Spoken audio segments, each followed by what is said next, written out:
നമസ്കാരം.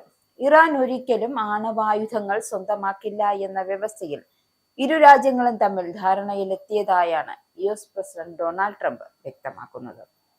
അതായത്, നിലനിൽക്കുന്ന പശ്ചിമേഷ്യൻ യുദ്ധ സാഹചര്യത്തിന് ഒരു അയവ് വരുത്തുവാനുള്ള നിബന്ധനയിൽ ആണവായുധം നിർമ്മിക്കില്ല എന്ന കാര്യം ഇറാൻ സമ്മതിച്ചു എന്നാണ് ട്രംപ് പറഞ്ഞു വെക്കുന്നത്. ഇരു രാജ്യങ്ങളും തമ്മിൽ ഒപ്പുവെച്ച താൽക്കാലിക സമാധാന കരാറിലെ നിർണായക വിവരങ്ങൾ ഇപ്പോൾ അവ്യക്തമായി തുടരുന്നതിനിടയിലാണ് ട്രംപിന്റെ ഈ നിർണായകമായ വെളിപ്പെടുത്തൽ എത്തിയത് എന്ന കാര്യം ശ്രദ്ധേയമാണ്. അതേസമയം കരാറിന്റെ ഭാഗമായി ഇറാന് 300 ശതകോടി ഡോളറിന്റെ പുനർനിർമ്മാണ ഫണ്ട് നൽകുമെന്ന വാർത്തകൾ ട്രംപ് നിഷേധിച്ചു. തങ്ങളുടെ കടമകൾ കൃത്യമായി പാലിച്ചാൽ ഇറാന് ഈ ഫണ്ട് ലഭ്യമാക്കും എന്നായിരുന്നു നേരത്തെയുള്ള റിപ്പോർട്ടുകൾ. എന്നാൽ ട്രംപ് ഇത് പൂർണ്ണമായും തള്ളിക്കളയുകയാണ് നിലവിൽ ചെയ്യുന്നത്.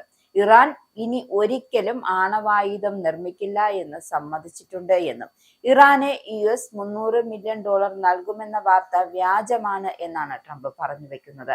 ഡെമോക്രാറ്റിക്കൽ ചമഞ്ഞുണ്ടാക്കിയ കഥയാണ് ഇതെന്നും, അല്ലെങ്കിൽ ട്രംപ് തന്റെ സോഷ്യൽ മീഡിയ പ്ലാറ്റ്ഫോമായ ട്രൂത്ത് സോഷ്യൽ വഴിയാണ് ഇക്കാര്യം വ്യക്തമാക്കിയത്. വാഷിംഗ്ടണും ടെഹ്റാനും തമ്മിലുണ്ടാക്കിയ പ്രാഥമിക ധാരണാപത്രം അനുസരിച്ച് ഇറാൻ ചില നിർദ്ദിഷ്ട മാനദണ്ഡങ്ങൾ പാലിക്കുകയാണെങ്കിൽ അവരുടെ മരവിപ്പിച്ച ഫണ്ടുകൾ വിട്ടുകൊടുക്കുവാനും ഉപരോധങ്ങളിൽ ഇളവ് നൽകുവാനും ഇറാന്റെ പുനർനിർമ്മാണത്തിനായി 300 ശതകോടി ഡോളറിന്റെ ഫണ്ട് അനുവദിക്കാനും സാധ്യതയുണ്ട് എന്ന് പുറത്തു വന്നിരുന്ന വിവരങ്ങൾ. എന്നാൽ ട്രംപ് ഭരണകൂടം ഈ സാമ്പത്തിക സഹായത്തെക്കുറിച്ചുള്ള അവകാശവാദങ്ങൾ പൂർണ്ണമായും അംഗീകരിക്കുന്നില്ല.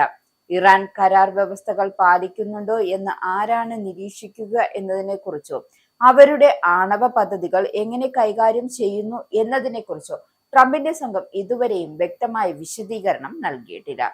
കഴിഞ്ഞ വേനൽക്കാലത്ത് യുഎസ് നടത്തിയ ശക്തമായ ആക്രമണങ്ങളിൽ തകർന്ന ആണവ നിലയങ്ങളുടെ അവശിഷ്ടങ്ങൾക്കിടയിൽ ഒളിപ്പിച്ചിട്ടുണ്ട് എന്ന് കരുതപ്പെടുന്ന സമ്പുഷ്ടീകരിച്ച യുറേനിയം ആര് നശിപ്പിക്കും എന്നതിൽ ഇതുവരെ യാതൊരുവിധ വ്യക്തതയും എത്തിയിട്ടില്ല. അതേസമയം ആണവ പ്രശ്നത്തിൽ അന്തിമമായി ഒരു തീരുമാനത്തിൽ എത്തിച്ചേരുന്നത് വെള്ളിയാഴ്ച ധാരണാപത്രം ഒപ്പുവെച്ചതിന് ശേഷമുള്ള 60 ദിവസത്തെ ചർച്ചകൾക്ക് ശേഷമായിരിക്കുമെന്നാണ് ഇറാന്റെ ഔദ്യോഗിക മാധ്യമങ്ങൾ റിപ്പോർട്ട് ചെയ്യുന്നത്. ഇരു രാജ്യങ്ങളും തമ്മിലുള്ള ചർച്ചകൾ ഈ കാലയളവിൽ കൂടുതൽ സങ്കീർണമായേക്കാം. കരാറിന്റെ ഔദ്യോഗിക പകർപ്പ് ഇതുവരെയും പൊതുവായിട്ട് ലഭ്യമാക്കിയിട്ടില്ല. എന്നാൽ വൈറ്റ് ഹൗസ് ഈ ആഴ്ച തന്നെ കരാറിന്റെ പൂർണ്ണരൂപം പുറത്തുവിടും എന്നാണ് US vice president JD Vance വ്യക്തമാക്കിയിരിക്കുന്നത്.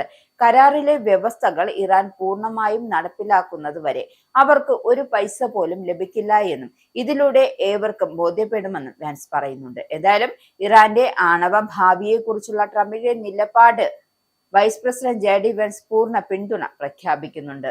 ട്രംപിന്റെ നയതന്ത്ര ശ്രമങ്ങൾ ഒരിക്കൽ കൂടി ഫലം കണ്ടിരിക്കുകയാണെന്നും ഇറാന്റെ ആണവായുധ മോഹങ്ങൾ തടയുക എന്നത് തന്നെയാണ് ഈ കരാറിന്റെ പ്രധാന ലക്ഷ്യമെന്ന് വാൻസ് പറയുന്നു. എന്തായാലും എക്സ് പ്ലാറ്റ്ഫോമിൽ പങ്കുവച്ച വീഡിയോ സന്ദേശത്തിൽ അദ്ദേഹം പറഞ്ഞത് പ്രസിഡന്റ് ആദ്യ ദിവസം മുതൽ വ്യക്തമാക്കിയതും ഇതാണെന്നാണ്. ഇറാൻ ഒരിക്കലും ആണവായുധം കൈവശം വെക്കില്ല എന്നും ട്രംപിനെയും അമേരിക്കയെയും വെറുക്കുന്ന ഒരു വിഭാഗം ആളുകൾ നിരന്തരം തടസ്സങ്ങൾ സൃഷ്ടിക്കാൻ ശ്രമിച്ചിട്ടുണ്ട് എന്നും സമാധാനം സ്ഥാപിക്കാനുള്ള പ്രസിഡന്റ് ട്രംപിന്റെ ശ്രമങ്ങൾ അമേരിക്കൻ ജനതയ്ക്ക് വീണ്ടും വലിയൊരു നേട്ടം കൊടുത്തിരിക്കുകയാണ് എന്നാണ്. എന്തായാലും ഇറാൻ ഇന്നോ നാളെയോ ഒരിക്കലും ആണവായുധം നിർമ്മിക്കില്ല എന്നാണ് നെതന്യാഹു ആവർത്തിച്ചു വ്യക്തമാക്കുന്നത്.